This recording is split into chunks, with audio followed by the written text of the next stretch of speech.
जय गुरु जी, शुक्राना गुरु जी, अनंतम अनंतम शुक्राना गुरु जी। गुरु जी के चरणों में कोटि कोटि प्रणाम। गुरु जी की प्यारी प्यारी संगत को जय गुरु जी। संगत जी, गुरु जी का आज का थॉट है। गुरु जी कह रहे हैं कि जो मेरे ते विश्वास करेगा मैं ओहदे कम बनावांगा ही बनावांगा। जिन संगत को पंजाबी नहीं समझ में आती मैं हिंदी में बोल के बताऊंगी संगत जी आपको। गुरु जी कह रहे हैं कि जो संगत मेरे पे विश्वास करके चलेगी, मुझे अपना मान के चलेगी, मैंने उसके काम 110% बनाने ही बनाने हैं। क्योंकि देखिए संगत जी, ये सारी जो बात है सिर्फ और सिर्फ विश्वास पे है। जो गुरु जी पे विश्वास करके चलेगा, जो ये मान के चलेगा कि गुरु जी ने मेरा कल्याण करना ही करना है। गुरु जी हमेशा सबका कल्याण करते आए हैं, सबका भला करते हैं। मेरी ज़िंदगी जो चल रही है या आने वाले समय में जैसे भी चलेगी, गुरु जी चलाएंगे और जैसा चलाएंगे, जब चलाएंगे, अच्छा ही चलाएंगे। गुरु जी पे विश्वास रखना बहुत बहुत ज़रूरी है संगत जी।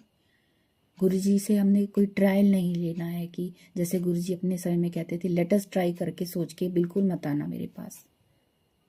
अगर मेरे पे विश्वास है तो आना मेरे पास, और विश्वास करना ही करना है, क्योंकि गुरु जी सबका बेड़ा पार लगाते हैं। और हम तो गुरु जी की प्यारी प्यारी संगत है, तो गुरु जी हमारा भला कैसे नहीं करेंगे। हमारी लाइफ में, हमारी बिजनेस में, हमारी रिलेशनशिप में जो भी चल रहा है आज के टाइम में, सब गुरु जी की मर्जी से चल रहा है। उनकी आज्ञा के बिना कुछ नहीं होता संगत जी, ये आप सबको पता है। अगर ये शिव महापुराण पढ़ा जा रहा है और आप लोग श्रवण कर रहे हैं तो ये भी गुरु जी की ही मर्जी है, क्योंकि गुरु जी ज़्यादा से ज़्यादा संगत का कल्याण करना चाहते हैं। इसीलिए गुरु जी कहते थे, जब भी तुम मेरे से मिलने आओ एक नई संगत को साथ लेके आओ, क्योंकि वो और भी ज़्यादा संगत का कल्याण करना चाहते हैं। उनको उनके दुखों से, कष्टों से बाहर निकालना चाहते हैं, उनको वहमों से बाहर निकालना चाहते हैं। तो संगत जी, अगर हो सके तो आप किसी भी सत्संग में जाएं, आप बड़े मंदिर जाएं, तो एक नई संगत को ज़रूर साथ लेके जाएं। ये जो शिव महापुराण का श्रवण किया जा रहा है, पढ़ा जा रहा है हर रोज़, संगत के साथ ज़रूर शेयर करें। संगत जी, शेयर करने का देखिए कोई पैसा नहीं लगता आपका। अगर कुछ होता है तो वो होता है सिर्फ और सिर्फ संगत का कल्याण, जो गुरु जी करते हैं। संगत जी, एक सीधी सी बात है कि जब आप गुरु जी की संगत के बारे में सोचेंगे कि इस कथा को सुनने से या गुरु जी से कनेक्शन बनाने में अगर किसी संगत का भला होता है, और ये सोचकर, ये भावना आप दिल में रख के किसी संगत के साथ शेयर करते हैं, तो सोचिए गुरु जी कितने खुश होंगे कि आपने उनकी संगत के बारे में सोचा। तो आपका वो कितना कल्याण करेंगे आपके जीवन में। विचार करिए संगत जी। हमें अपने साथ साथ अपनी संगत का भी सोचना है, उन्हें साथ लेके चलना है। आप कोई भी सत्संग शेयर करें, शिव पुराण शेयर करें संगत के साथ, तो गुरु जी कितने खुश होंगे, कितनी ब्लेसिंग देंगे आपको। और ये एक सेवा है संगत जी, इस सेवा में आप ज़रूर भाग लीजिए। क्योंकि गुरु जी अपने समय में भी कहते थे, आज भी कहते हैं कि सत्संग सुनने वाले का भला और सत्संग करने वाले का भी भला। तो आप जब ये विचार लेके चलते हैं कि और भी संगत का कल्याण होना चाहिए, चाहे वो गुरु जी की संगत है या नहीं है, कोई दिक्कत नहीं है, आप उनसे शेयर करिए। अगर गुरु जी ने उनको अपने साथ जोड़ना होगा तो वो जुड़ेंगे, अपने आप गुरु जी उनका कनेक्शन उनसे बनाएंगे। संगत जी, गुरु जी हमेशा संगत को ही जरिया बनाते हैं नई संगत को जोड़ने के लिए। आपने हमेशा देखा होगा। गुरु जी का आज का थॉट यही है कि विश्वास करिए, और इस बात पे भी विश्वास करिए कि गुरु जी हमेशा हमारे साथ हैं, हमेशा हमारे अंग संग रहते हैं। हमारी हर एक्टिविटी पे उनकी नज़र रहती है। हमारे घर, हमारे परिवार, हमारे बिजनेस, हमारी जॉब, हमारे रिश्तों, हर चीज़ पे गुरु जी की नज़र है। और जिस पर गुरु जी की नज़र हो तो उनका कल्याण तो होना ही है।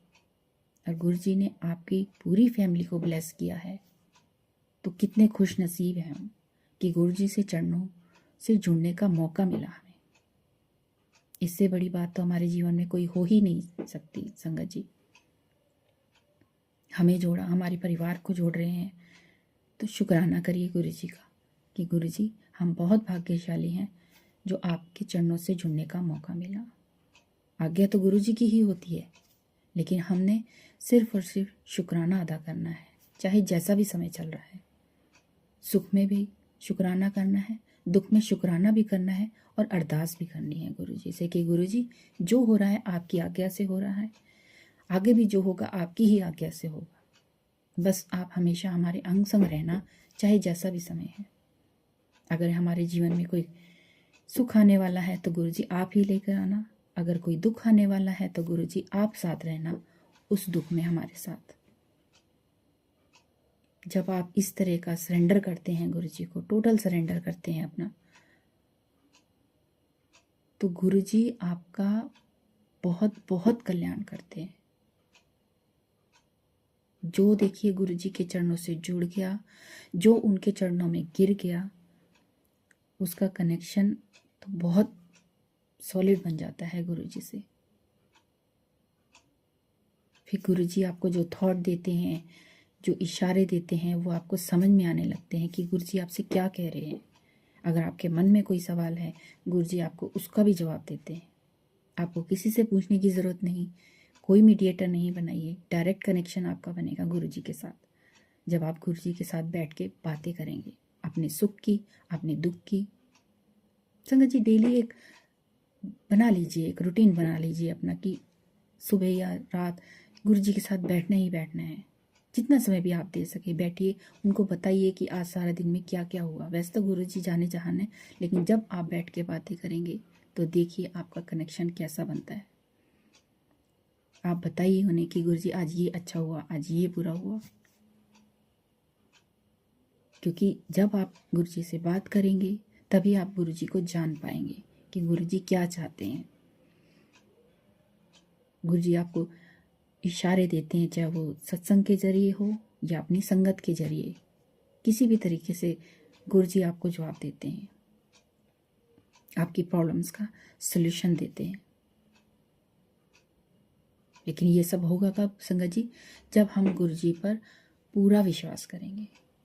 थोड़े से दुख आने पे हम घबराएंगे नहीं, उस समय भी हम मंत्र जाप करेंगे, मंत्र जाप बढ़ा देंगे कि गुरु जी ये दुख का फल आया है, आप ही देखो, आपने ही निपटाना है, आप ही देखो इसका क्या हल है। जब इस तरीके से आप टोटल सरेंडर करेंगे गुरु जी के आगे, तो गुरु जी ने आपका कल्याण करना ही करना है। जो आपके लिए सही है गुरु जी वो आपके लिए ज़रूर करेंगे। आप जो अरदास करते हैं गुरु जी उसको ज़रूर पूरी करते हैं समय आने पर। किसी का समय संगत जी जल्दी आ जाता है, किसी का थोड़ी देर से आता है, लेकिन आता ज़रूर है। क्योंकि संगत जी गुरु जी ने सबका कल्याण करना है, वो आए ही अपनी संगत का कल्याण करने के लिए है। तो संगत जी जितना हो सके ज़्यादा से ज़्यादा संगत को आप शेयर किया करें, गुरु जी के साथ कनेक्ट किया करें, बाकी सब गुरु जी पे छोड़ दीजिए। तो चलिए संगत जी, अगर आप हमारे चैनल पर नए हैं तो हमारे चैनल को सब्सक्राइब ज़रूर करिए, कमेंट ज़रूर करिए, शुक्राना ज़रूर करिए कमेंट में गुरु जी का, क्योंकि गुरु जी हर पल आपको देख रहे हैं। लाइक करिए संगत जी, क्योंकि इसकी हमें बहुत ज़रूरत है ताकि हम ज़्यादा से ज़्यादा संगत तक ये शिव महापुराण पहुंचा सके और उनके जीवन में बदलाव ला सके। और आप भी लिखेंगे संगत जी कमेंट में कि हाँ जी आंटी जी, शिव पुराण पढ़ने के बाद और सुनने के बाद हमारे जीवन में बहुत बदलाव आए हैं और गुरु जी ने हमारा बहुत कल्याण किया है। तो लिखिए संगत जी कमेंट्स में। तो गुरु जी के मंत्र जाप से आज का अध्याय शुरू करेंगे। ओम नमः शिवाय, शिव जी सदा सहाय। ओम नमः शिवाय, गुरु जी सदा सहाय। जय गुरु जी, शुक्राना गुरु जी। छठवां अध्याय, ब्रह्मा विष्णु का आपस में लड़ना। शंकर जी का ज्योति पुंज प्रकट होकर दोनों को समझाना। ब्रह्मा जी ने कहा, नारद, मेरे और भगवान विष्णु के इस शब्द युद्ध को देखकर भगवान सदाशिव प्रकट हो गए, लेकिन वह प्रकट हुए एक तेज पुंज के रूप में। उस तेज पुंज को देखकर हम दोनों का युद्ध रुक गया। भगवान विष्णु भयभीत होकर कहने लगे, ब्राह्मण, यह तेज कहाँ से प्रकट हुआ है? जो इस बात का पता लगा सके वही सबका स्वामी है। मुझे तो यह आदि अनंत से रहित मालूम होता है, अतः हम दोनों इसका पता लगाते हैं। तुम ऊपर के लोकों की खोज करो, मैं नीचे के लोकों को में जाता हूँ। भगवान विष्णु की ऐसे बातें सुनकर मैं अहंकार में भरकर उनके कहने के अनुसार पता लगाने के लिए चल पड़ा। लेकिन यह एक मानी हुई बात है कि जो काम अहंकार के साथ किया जाता है वह कभी पूरा नहीं होता, अपितु सुख तथा शांति को भी नष्ट कर देता है। रावण और वाणासुर इत्यादि अहंकार के कारण ही तो नष्ट हुए हैं। बस अहंकार त्यागे बिना कोई भी काम पूरा नहीं होता। भगवान श्री विष्णु जी भी श्वेत शुकर का रूप धारण करके पाताल लोक की ओर गए। उसी दिन से संसार में सफेद शुकर प्रसिद्ध हुए। मेरे और भगवान विष्णु के इस चरित्र का जो मनुष्य प्रातःकाल ध्यान करता है वह इस लोक में बड़े सुख और ऐश्वर्य को प्राप्त करता है।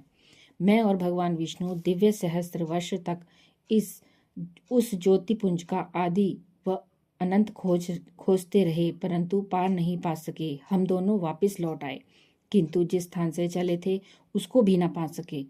उस स्थान को खोजने में भी हमको दिव्य सहस्त्र वर्ष ही लग गए। तब मैंने सोचा कि मुझको उत्पन्न करने वाला कोई और ही शक्तिमान पुरुष है।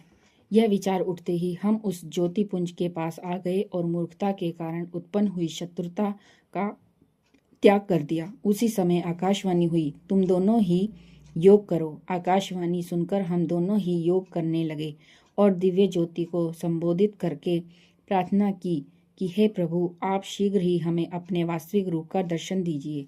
हमारी इस प्रार्थना को सुनने के पश्चात भगवान शिव की गंभीर वाणी सुनाई दी, ओम ओम। तब उस शब्द को सुनकर मैंने विचार किया कि ये क्या है। उसी समय श्री विष्णु जी ने उस ज्योतिपुंज के दक्षिण भाग में सनातन अद्वर्ण आकार को और उनके उत्तर भाग आकार को देखा, फिर मध्य में और अंत में ओम को देखा। यह समय सूर्यमंडल और चंद्रमंडल की भांति स्थित थे, जिनके आदि और अंत का कुछ भी पता न लगता था। वहां सत्य, आनंद और परब्रह्म परायण ही दृष्टिगोचर हो रहा था। अब हम इस बात का विचार कर रहे थे कि हम इसके नीचे और ऊपर जाकर आदि और अंत का पता लगाएं कि वहां पर एक परम ऋषि का आविर्भाव हो गया। उन परम ऋषि से विष्णु जी को पता चला कि अकार, उकार, मकार, नाद और बिंदु का अर्थ होता है कि प्रथम अक्षर लिंग की ज्योति है, दूसरे अक्षर उकार ज्योति का मध्य है, अर्थ मात्रा नाद ज्योति का मस्तक और बिंदु लिंग की ज्योति है।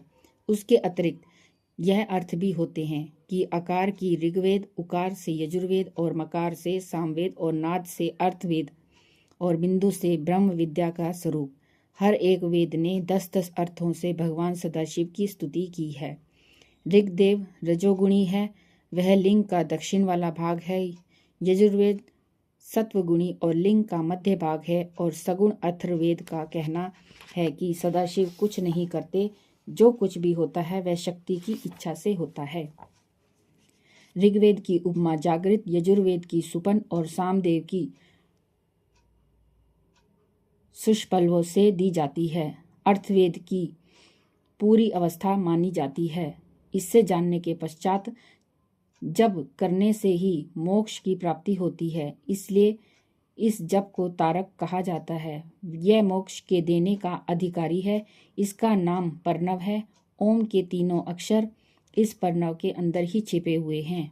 पूरी जो कि अत्यंत गोपनीय है, उससे अंगों सहित वेद उत्पन्न होते हैं। वह सबसे उत्तम है, उसी में तीनों लोग छिपे हुए हैं। उसका कभी नाश नहीं होता।